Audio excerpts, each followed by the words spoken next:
Друзі, всім привіт! Отже, сьогодні мова піде про пошук та спосіб лову риби в жовтні. Жовтень, напевно, найбільш некомфортний місяць для риболовлі. Все частіше можна спостерігати похмуре небо, а часті тривалі дощі супроводжуються холодним вітром. У жовтні риба вже остаточно починає покидати літні стоянки і збирається у місцях зимових стоянок, вири і ями. Риболовля приносить хороші результати при лові плотви і густери, трохи гірше клює підлящик і єсь. На донну снасть, зокрема, можна зловити досить великого ляща.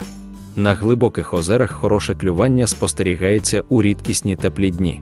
Ловиться риба як на тваринні, так і на рослинні насадки. Дрібні річки приносять непоганий улов йоржа, густери, пічкура і уклейки. Більша риба такі місця до жовтня залишає, йдучи на глибину.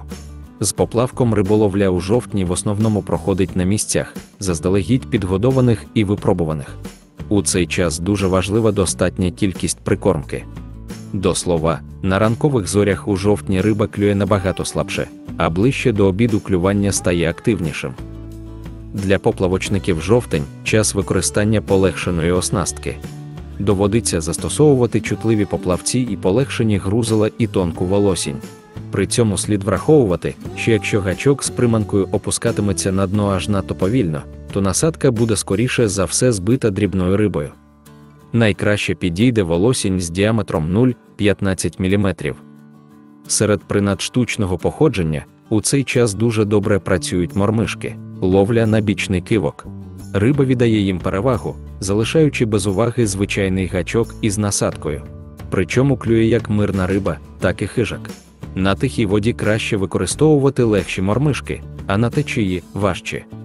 Перед холодами риболовля у жовтні хороша для спінінгістів, досить активно клюють такі риби як окунь і щука. Остання клює як на маленькі блешні, так і на великі колебалки. При цьому проводка повинна проводитися біля самого дна і не дуже швидко. Щука в цей час тримається на глибині і саме там влаштовує засідки. Жовтень – хороший час для любителів ловити щуку на кружки, адже осінній жор цієї хижачки не тільки найінтенсивніший, але й тривалий. Зауважимо, що риболовля в цього місяця, хоч і не зовсім комфортне заняття з точки зору погодних умов, але все ж можлива і може бути досить успішною. Також у жовтні можна ще ловити навіть карася у теплу сонячну погоду.